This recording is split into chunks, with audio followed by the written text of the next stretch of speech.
Hello guys, welcome back to Tathastu study stream. This is Neelam once again. बाल विकास एवं शिक्षा शास्त्र CDP के टॉप 30 MCQs लेकर के उपस्थित हूँ और ये सभी ऑब्जेक्टिव क्वेश्चंस प्रीवियस पेपर के हैं और ये बहुत ही आपके लिए इम्पॉर्टेंट होने वाले हैं. So please don't miss this sessions. Okay friends, और इस वीडियो को प्लीज़ अंत तक ज़रूर देखिएगा. तो चलिए स्टार्ट करते हैं हम आज का अपना session. So let's start today's session. तो फर्स्ट क्वेश्चन है हमारा, सीखने की वह अवधि जब सीखने की प्रक्रिया में कोई उन्नति नहीं होती है क्या कहलाती है? Yes friends, first option is सीखने का वक्र, सेकेंड इज सीखने का पठार, थर्ड इज स्मृति एंड फोर्थ इज अवधान. तो फ्रेंड जल्दी से इसका आंसर कमेंट बॉक्स में दीजिए. यस, इसका सही ऑप्शन हो जाएगा सीखने का पठार. सीखने की वह अवधि जब बच्चों के सीखने की प्रक्रिया में किसी भी प्रकार का विकास या डेवलपमेंट नहीं होता है तो ऐसी स्थितियों को हम सीखने का पठार कहते हैं. तो फ्रेंड पहले क्वेश्चन का सेकंड ऑप्शन सही हो जाएगा. This okay. नेक्स्ट इज बुद्धि लब्धि निकालने का सूत्र है. फर्स्ट ऑप्शन इज मानसिक आयु इंटू वास्तविक सूत्र, सेकेंड ऑप्शन इज वास्तविक आयु अपान मानसिक आयु, थर्ड इज मानसिक आयु अपान वास्तविक आयु into 100 and fourth option is वास्तविक आयु इंटू मानसिक आयु.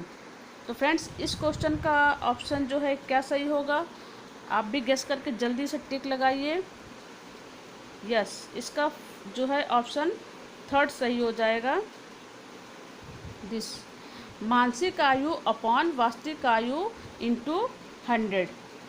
बुद्धि लब्धि जो है फ्रेंड्स एक प्रकार की गणना है जिसमें बुद्धि का जो है आकलन लगाया जाता है. जर्मनी के मनोवैज्ञानिक विलियम स्टर्न एवं अल्फ्रेड बिने ने इसे बनाया था. बुद्धि लब्धि को इंग्लिश में IQ बोलते हैं और इसका सूत्र है मानसिक आयु अपान वास्तविक आयु इंटू 100. तो फ्रेंड्स इस क्वेश्चन का ऑप्शन सही हो जाएगा थर्ड. नेक्स्ट इज सीखने में प्रयास व भूल के सिद्धांत का प्रतिपादन किसने किया?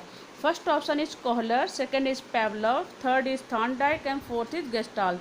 फ्रेंड्स ये जो चारों मनोवैज्ञानिक है, ये चारों मनोवैज्ञानिक के जो सिद्धांत और विचार है ये बहुत ही इम्पोर्टेंट हैं. इससे भी रिलेटेड मैं एक वीडियो डाल रही हूँ जो कि प्लेलिस्ट में आपको मिल जाएगा और इसके पहले EVS के कई सारे वीडियोस प्लेलिस्ट में पढ़े, आप उसको जा कर के भी पढ़ लीजिए. तो फ्रेंड्स इस क्वेश्चन का ऑप्शन क्या सही होगा? यस, इसका ऑप्शन सही हो जाएगा थॉर्नडाइक. प्रसिद्ध अमेरिकी मनोवैज्ञानिक डॉक्टर L. थॉर्नडाइक ने प्रयास एवं मूल के सिद्धांत का प्रतिपादन किया था. थॉर्नडाइक ने इस सिद्धांत का प्रतिपादन एक बिल्ली पर किया और उस बिल्ली को बार बार प्रयास करने के पश्चात मछली के टुकड़े को प्राप्त कर लेती थी. थॉर्नडाइक ने इस सिद्धांत के अंतर्गत इस बात पर बल दिया कि अधिगम के प्रयास एवं सिद्धांत में व्यक्ति बार बार गलतियां जरूर कर सकता है लेकिन बार बार किए गए प्रयासों के बाद वह सीखने में सफल भी हो जाता है. तो फ्रेंड्स थर्ड का ऑप्शन थर्ड सही हो जाएगा.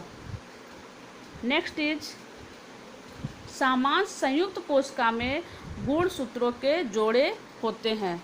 First option is 22, second is 23, third is 24 और fourth is none of these. तो फ्रेंड्स इसका ऑप्शन सही क्या होगा? यस, इसका ऑप्शन सही हो जाएगा 23. आनुवंशिकता का मूलाधार क्या है? कोष है और कोषों के द्वारा ही मानव शरीर का निर्माण होता है. गर्भधारण के समय माँ के अंडाणु एवं पिता के शुक्राणु का कोषों से मिलन होता है ताकि एक नवीन कोष की रचना हो सके. कोषों के केंद्रक के कणों को गुणसूत्र कहते हैं और गुणसूत्र हमेशा पेयर या जोड़े में होते हैं. और जो मानव कोष है उसमें 46 गुणसूत्र होते हैं जो कि 23 पेयर में होते हैं. तो फ्रेंड्स इसका ऑप्शन सही हो जाएगा 23. नंबर 5 क्वेश्चन है, क्रिया प्रसूत अनुबंधन सिद्धांत का प्रतिपादन किया. किसने किया? फर्स्ट ऑप्शन इज हल ने, सेकेंड इज थॉर्नडाइक ने, थर्ड इज हेगार्टी ने, फोर्थ इज स्किनर ने. तो फ्रेंड्स इसका ऑप्शन सही हो जाएगा यस, इसका ऑप्शन सही हो जाएगा स्किनर ने।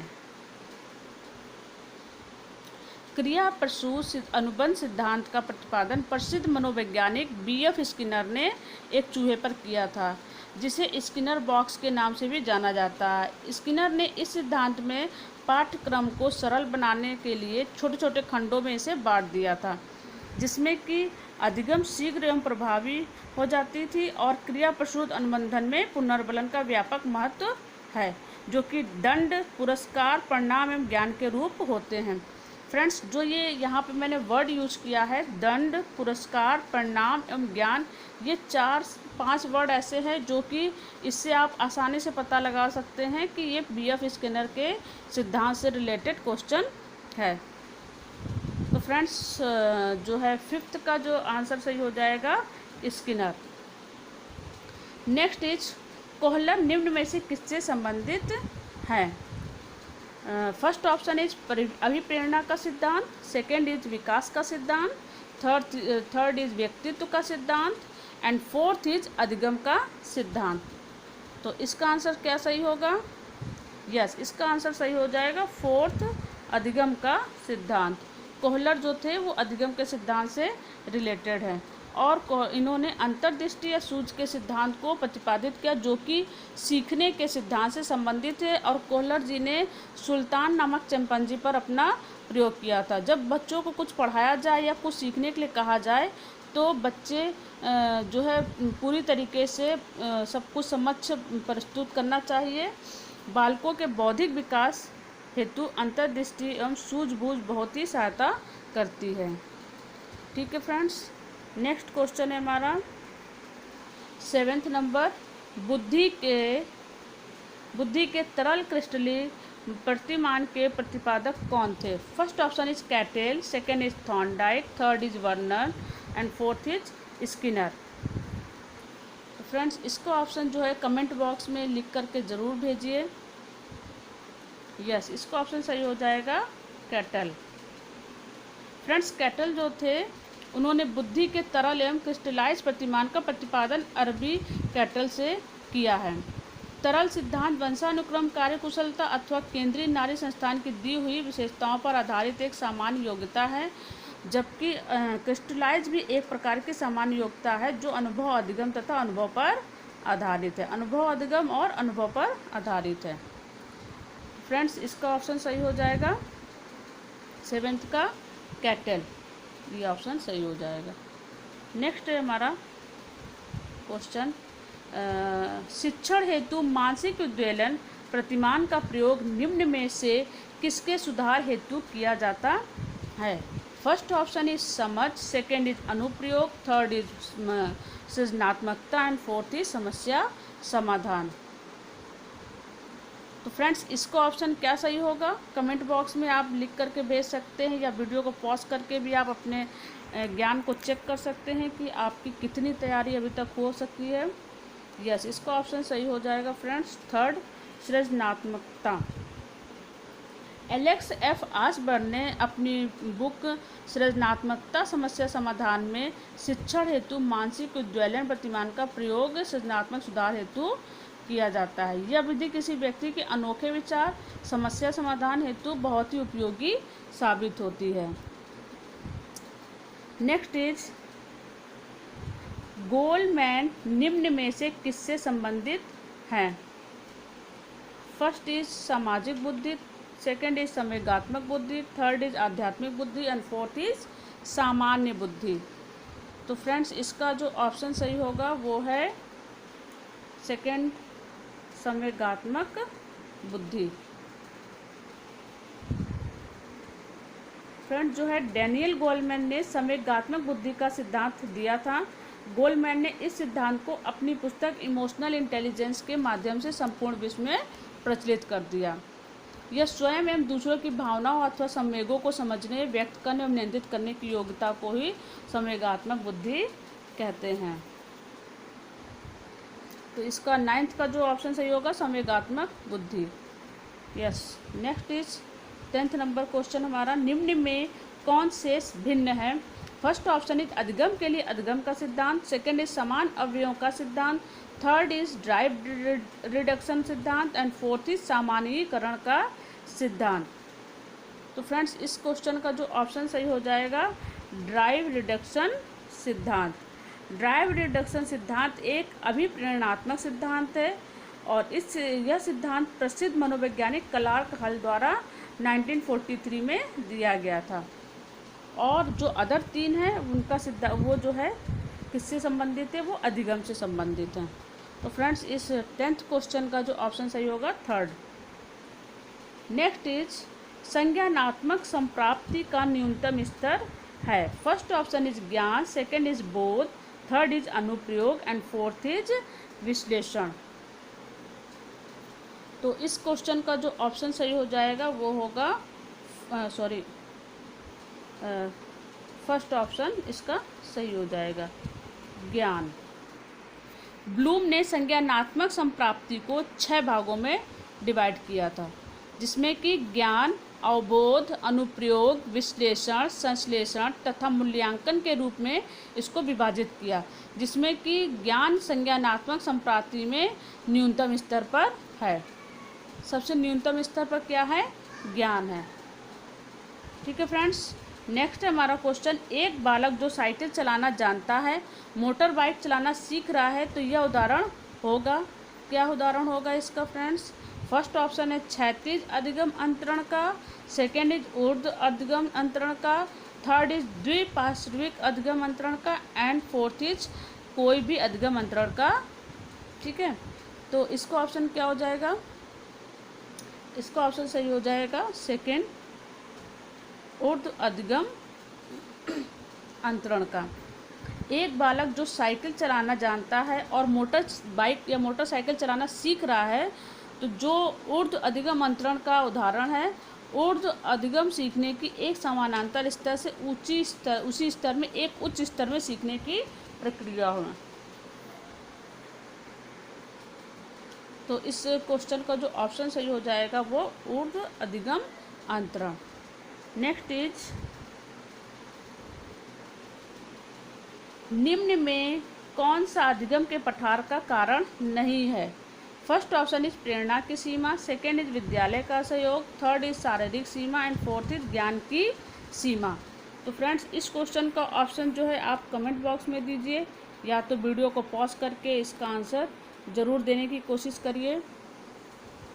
यस, फर्स्ट ऑप्शन इज प्रेरणा की सीमा एंड सेकेंड इज विद्यालय का सहयोग, थर्ड इज शारीरिक सीमा एंड फोर्थ इज ज्ञान की सीमा। तो फ्रेंड्स इसका ऑप्शन क्या सही हो जाएगा, यस इसका ऑप्शन सही हो जाएगा सेकेंड विद्यालय का असहयोग। सीखना या अधिगम जब स्थिर हो जाए तो इस क्रिया को सीखने का पठार कहते हैं। और अधिगम के पठार के निम्न कारण हैं। फर्स्ट इज ज्ञान की सीमा, सेकेंड इज उत्साह या प्रेरणा की सीमा, थर्ड इज शारीरिक क्रिया की सीमा एंड फोर्थ इज कार्य की जटिलता। तो विद्यालय का असहयोग अधिगम के पठार का कारण नहीं है। नेक्स्ट इज 14 नंबर क्वेश्चन, अधिगम अनुभव और प्रशिक्षण के परिणाम स्वरूप व्यवहार में परिवर्तन है, यह कथन किनके द्वारा दिया गया। First option is Gates, second is Bargen और Gilliland, third is Skinner and fourth is Cronbach. तो फ्रेंड्स इस क्वेश्चन का आंसर क्या होगा, जल्दी से कमेंट बॉक्स में दीजिए। यस, 14th का जो आंसर सही हो जाएगा वो होगा गेट्स व अन्य। अधिगम का अर्थ होता है सीखना। यह एक ऐसी प्रक्रिया है जो लाइफ टाइम चलती है और इसके द्वारा हम ज्ञान अर्जित करके अपने बिहेव में, अपने लाइफ स्टाइल में परिवर्तन लाते हैं। गेट्स एवं अन्य मनोवैज्ञानिकों ने अधिगम को परिभाषित करते हुए कहा है कि अधिगम अनुभव एवं प्रशिक्षण के व्यवहार में परिवर्तन है। तो यह जो परिभाषा है वो किसकी है, गेट्स व अन्य की है। नेक्स्ट क्वेश्चन इज स्टैनफोर्ड बिने परीक्षण मापन करता है। फर्स्ट इज व्यक्तित्व का, सेकंड इज पढ़ने की दक्षता का, थर्ड इज बुद्धि का एंड फोर्थ इज इनमें से कोई नहीं। फ्रेंड्स अभी हमने इसी से रिलेटेड एक क्वेश्चन ऊपर पढ़ा था और ये जो है बहुत ही इम्पॉर्टेंट है। आपने अभी पढ़ा था बुद्धि लब्धि का फॉर्मूला जो होता है।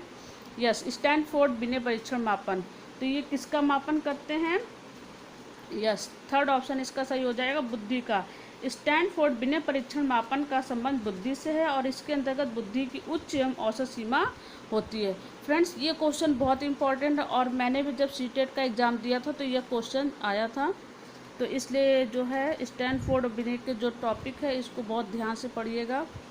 यस, 16 नंबर क्वेश्चन, अंतर्मुखी व्यक्तित्व एवं बहिर्मुखी व्यक्तित्व का वर्गीकरण किसने किया? First option is Freud, second is Jung, third is Munn and fourth is Allport. तो इसका ऑप्शन क्या सही हो जाएगा? यस, इसका ऑप्शन सही हो जाएगा सेकेंड, जुंग। प्रसिद्ध स्विट्जरलैंड के मनोवैज्ञानिक कार्ल जुंग ने व्यक्ति का विभाजन अंतर्मुखी, बहिर्मुखी एवं उभयमुखी के रूप में किया है। नेक्स्ट इज 17 क्वेश्चन नंबर, बच्चों के सामाजिक विकास को प्रभावित करने वाले कारक हैं। फर्स्ट इज आर्थिक तत्व, सेकेंड इज सामाजिक परिवेशजन्य तत्व, थर्ड इज शारीरिक तत्व एंड फोर्थ इज वंशानुगत तत्व।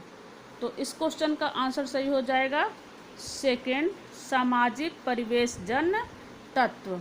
बच्चों के सामाजिक विकास को प्रभावित करने वाले कारक मुख्य रूप से सामाजिक परिवेशजन्य तत्व होता है, जैसे कि परिवार के पश्चात समाज, और जहां बालकों का सर्वांगीण विकास होता है, जैसे सामाजिक, सांस्कृतिक, मानसिक, नैतिक, ये सभी विकास जो है बच्चों का यहाँ पर होता है। तो 17 क्वेश्चन का जो ऑप्शन होगा सेकेंड सही हो जाएगा। यस, 18 नंबर क्वेश्चन, निम्न में से कौन सा शारीरिक विकास का एक प्रमुख नियम है? फर्स्ट इज मानसिक विकास से भिन्नता का नियम, सेकेंड इज अनियमित विकास का नियम, थर्ड इज द्रुतगामी विकास का नियम एंड फोर्थ इज कल्पना और संवेगात्मक विकास से संबंध का नियम। तो फ्रेंड्स, इस क्वेश्चन में जो ऑप्शन सही होगा वो होगा थर्ड ऑप्शन सही हो जाएगा, द्रुतगामी विकास का नियम।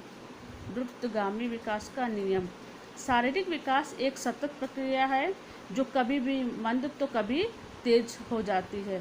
द्रुतगामी विकास शारीरिक विकास का मुख्य नियम है। द्रुत का फ्रेंड मतलब होता है तेज, ठीक है। तो जो शारीरिक विकास होता है किसी स्टेज में तेज होता है, किसी स्टेज में स्लो होता है। तो 18 का जो ऑप्शन सही था थर्ड। 19 क्वेश्चन, निम्न में से कौन सा विकास का सिद्धांत नहीं है? फर्स्ट ऑप्शन इज अनुकूलित प्रत्यावर्तन का सिद्धांत, सेकेंड इज निरंतर विकास का सिद्धांत, थर्ड इज परस्पर संबंध का सिद्धांत एंड फोर्थ इज समान प्रतिमान का सिद्धांत।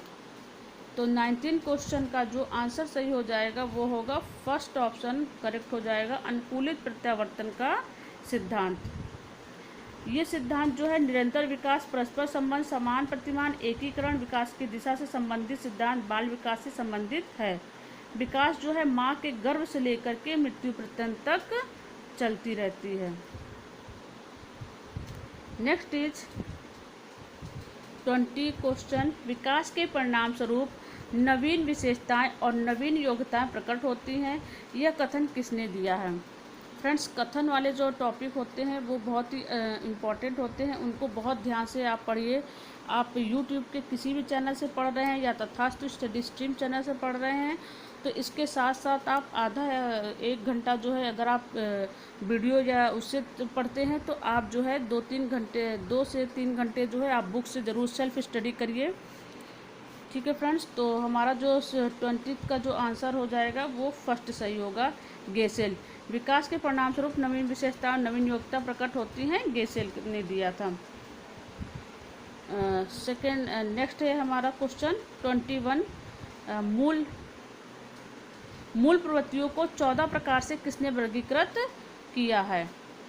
First option is Drever, second is McDougall, third is Thorndike and fourth is Woodworth. तो हमारा जो है 22 का जो आंसर सही हो जाएगा वो होगा McDougall.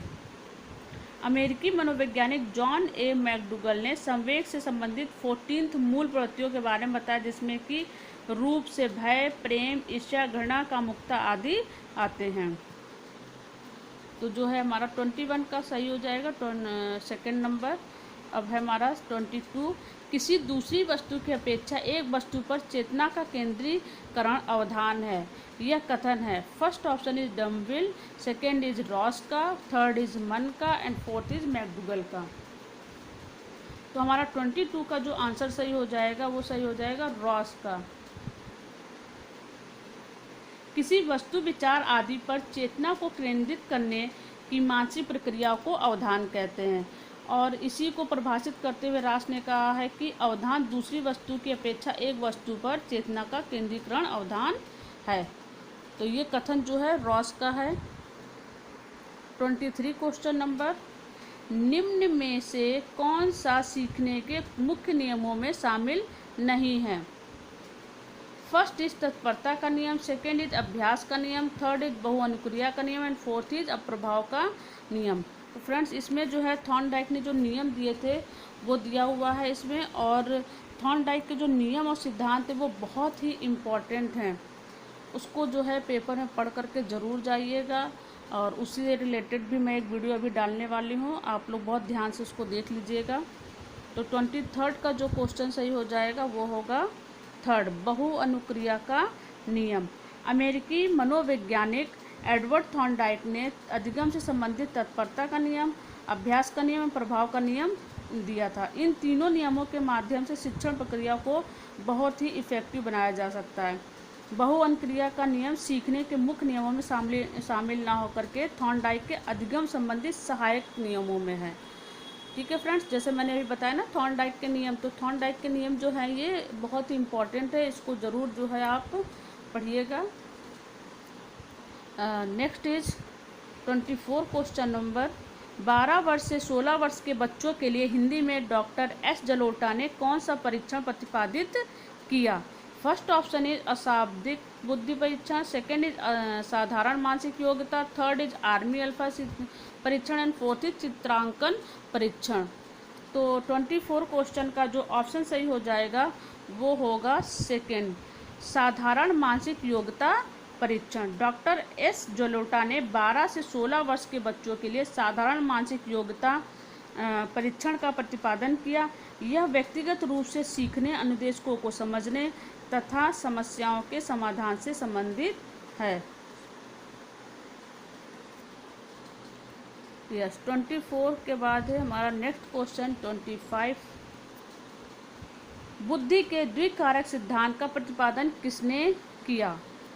First option is Thorndike, second is Spearman, third is Werner and fourth is stern. तो इस क्वेश्चन का जो आंसर सही हो जाएगा वो होगा स्पेयरमैन।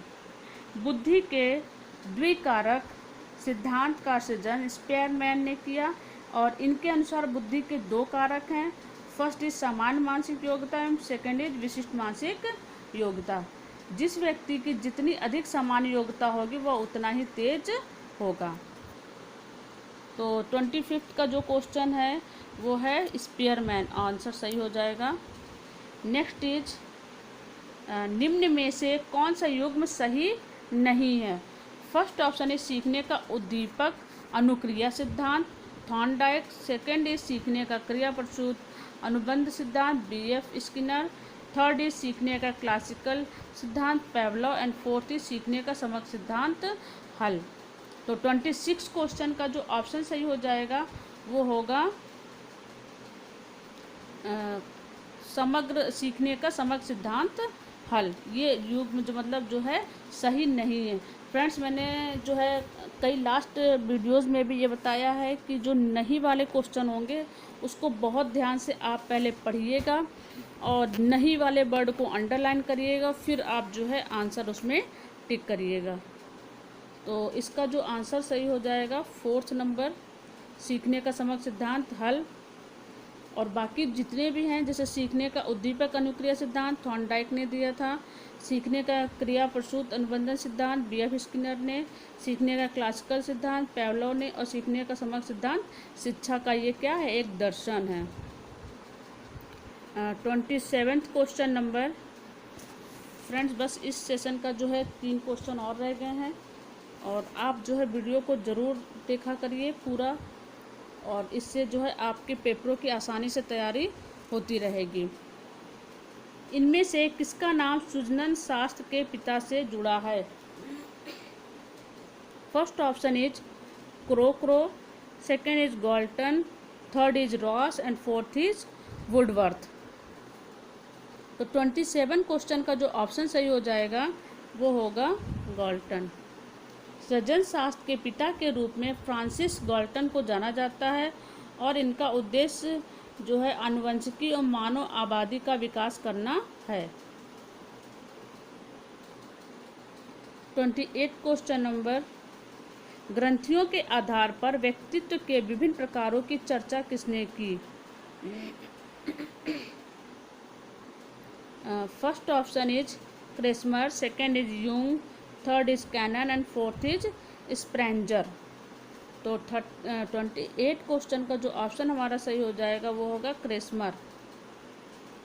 ग्रंथियों के आधार पर जो है व्यक्तित्व के विभिन्न प्रकारों की चर्चा क्रेस्मर ने व्यक्तित्व के विभिन्न प्रकार में किया है।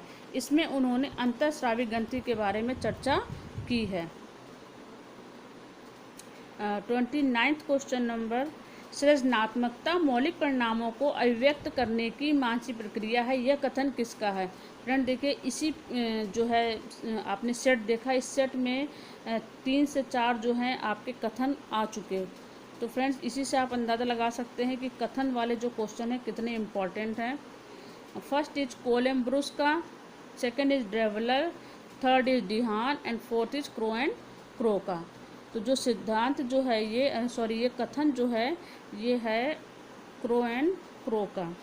सृजनात्मकता व्यक्ति की वह योग्यता है जिसके द्वारा वह उन वस्तुओं या विचारों का उत्पादन करता है जो अनिवार्य रूप से नवीन हो, जिसे वह पहले से नहीं जानता हो।